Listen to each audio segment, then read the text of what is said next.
The story begins on a quiet night in Seoul. The city lights shimmer in the distance as a young woman walks along a nearly empty street after finishing her late shift. She had been waiting for a taxi, but a group of men took it first, leaving her with no choice but to walk home alone. A white van slowly approaches from behind. The driver, Do-shik, rolls down the window and casually offers her a ride. His tone is calm, almost polite. The woman declines, but he continues to follow her. Moments later, she hears a faint voice calling for help from inside the van. When she looks inside, she sees a terrified girl pleading through the window. Confused, she steps closer only for the door to slide open suddenly. Do-shik pulls her inside, and the van disappears into the dark streets. Later that night, Do-shik stops by the side of an alley to clean himself up. He wipes the blood off his hands, changes his shirt, and sprays air freshener inside the van. Then he calls the police, pretending to be a witness who discovered a body. When officers arrive, he acts calm and cooperative, helping them secure the crime scene. The moment the police leave, he watches them drive away and smirks. The next day, Kyung-mi, a young woman born deaf, works at a customer service center that provides video calls for hearing-impaired clients. She communicates using sign language and reads lips fluently. Her colleagues, unaware that she can read lips perfectly, make jokes behind her back. She smiles politely but quietly signs insults at them under the table. When the shift ends, she gathers her things and prepares to pick up her mother, Kyung-mi's mother, who works at a tailor shop nearby. After closing the shop, the two walk through the streets together. Her mother talks about saving up for a seaside vacation, something they've been planning for a long time. They share a cheerful moment, unaware that danger will soon follow them home. At the same time, a young woman named Choi So-young finishes work and gets ready to meet friends. Her brother, Jong-tak, who works as a security guard, messages her repeatedly, reminding her to stay safe. She replies playfully, ignoring his concern. That same night, Do-shik drives around the city again, his eyes scanning pedestrians through the windshield. He notices Kyung-mi dropping off her mother near an emergency alarm post, but then spots So-young walking alone across the street. He decides to follow So-young instead. When she enters a narrow alley, he accelerates and stops the van nearby. She senses something wrong and starts walking faster. Suddenly, Do-shik jumps out, grabs her, and drags her behind the van. She struggles, screaming, but no one hears. Kyung-mi, returning from parking her car, notices a shoe lying on the ground. Then another one. She follows the trail and enters the same alley. There, she finds So-young badly injured and covered in blood. So-young gestures desperately for her to run. Before she can react, Do-shik steps out from the shadows holding a knife. He lunges toward them, but So-young pushes him away, giving Kyung-mi just enough time to run. Knowing her mother is nearby, Kyung-mi deliberately runs in the opposite direction to keep her safe. She hides in a parking structure and spots a small door chained halfway open. She squeezes through, but Do-shik can't fit. Frustrated, he slams the door and runs around the building to cut her off. She escapes to her car and locks the doors, trembling as she starts the engine. Suddenly, she feels movement behind her. She turns and sees Do-shik sitting in the back seat. He calmly raises his knife and orders her to drive. She obeys, steering toward the street, then makes a sharp turn and crashes the car into a wall. The impact stuns Do-shik,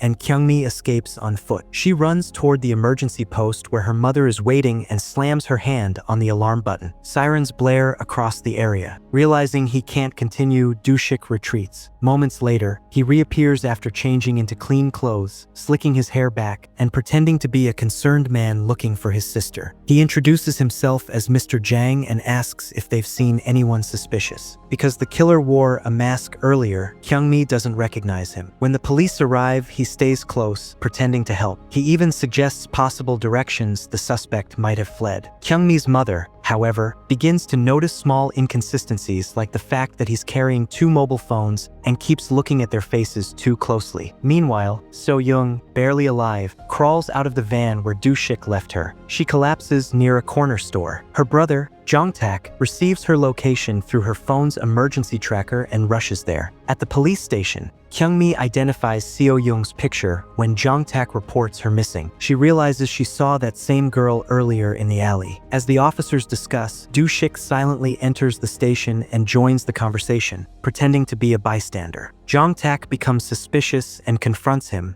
leading to a tense argument. Do-shik quickly changes his story, accusing Jong-tak of being violent. The officers separate them, and in the confusion, Do-shik slips away. Later that night, Kyung-mi and her mother return home. Their apartment is equipped with motion-sensitive lights to help them move safely. As they settle in, the lights flicker on and off unexpectedly. Thinking it's her co-worker visiting, Kyung-mi goes to check. At that moment, Do-shik breaks the light sensors outside and sneaks into the building. He removes his shoes and steps quietly across the floor. Inside, Kyung-mi notices something unusual, a small toy rolling across the floor, even though the sensor light didn't trigger. Realizing someone must be inside, she backs away. The next moment, Do-shik appears behind her. She dodges his knife and locks herself inside her room. Using her phone, she texts Jong-tak for help. Do-shik searches the apartment, then uses her mother's phone to trick her. He types messages pretending to be her mother, asking Kyung-mi to come out. When Kyung-mi sees the perfectly typed sentences, she realizes her mother couldn't have written them so fluently. She deletes her messages and stays silent. The killer forces the door open, but Kyung-mi climbs out the window and lands on a pile of trash below. Do-shik follows, cutting his leg on the broken glass. The chase spills into the streets. Kyung-mi waves desperately for help, but most people ignore her, unable to understand her gestures. When Jong-tak arrives, she signals that the killer is nearby. He runs toward Do-shik and tackles him, but the killer manages to escape again by slipping into a parking garage. The police join the search, but Do-shik calls them pretending to be another witness. Using his calm voice, he misleads them and sends Jong-tak in the wrong direction. Meanwhile, Kyung-mi hides behind parked cars, waiting for the right moment to move. When she spots Seo-young crawling out of the van again, she rushes to help her. The two women hide together behind trash bins. Kyung-mi hands Seo-young her phone, signing that she must call her brother. To distract Do-shik, Kyung-mi picks up a metal rod and shakes the nearby shutters, making noise to lure him away. When he approaches, she holds a knife to her throat, threatening to harm herself. Do-shik hesitates, allowing Seo-young to contact Jong-tak. Kyung-mi runs again, reaching a crowded shopping district filled with neon signs and traffic. She runs into the road, barely avoiding cars. Out of breath, she approaches strangers for help, but they misinterpret her gestures. Desperate, she brandishes the knife to get attention. The crowd backs away in fear. Moments later, Do-shik appears, pretending to calm her down, telling everyone she's his mentally ill sister. The police arrive, and after briefly questioning him, they hand the knife back to him. He drags Kyung-mi into an alley to kill her, but Jong-tak appears and tackles him. They fight intensely, breaking bottles and crashing into trash bins. Do-shik pretends to be unconscious. When Jong-tak checks on Kyung-mi, Do-shik suddenly rises and attacks again. Kyung-mi grabs the knife and slashes his arm, forcing him to retreat. As he stumbles back into the main street, Kyung-mi's mother appears among the bystanders. Do-shik tries to manipulate her, pretending to be hurt, saying that Kyung-mi stabbed him. Kyung-mi realizes what he's doing. She quickly presses the knife into his hand and cuts her own shoulder, making it look like he stabbed her. The witnesses gasp in shock. Police officers arrive and aim their guns. Do-shik raises the knife but refuses to surrender. They fire several shots. He collapses but still tries to crawl forward, his face twisted in rage. Seo-young, weak but conscious, throws herself on top of him to stop him from moving. The final shot rings out, ending his life. Days later, the city is calm again. Kyung-mi and her mother finally take the trip they had dreamed of. They sit by the seaside, enjoying the quiet waves. Jong-tak and Seo-young join them, smiling faintly. The four of them take a group photo as the camera pans over the calm ocean. The story ends with the sound of waves crashing gently against the shore.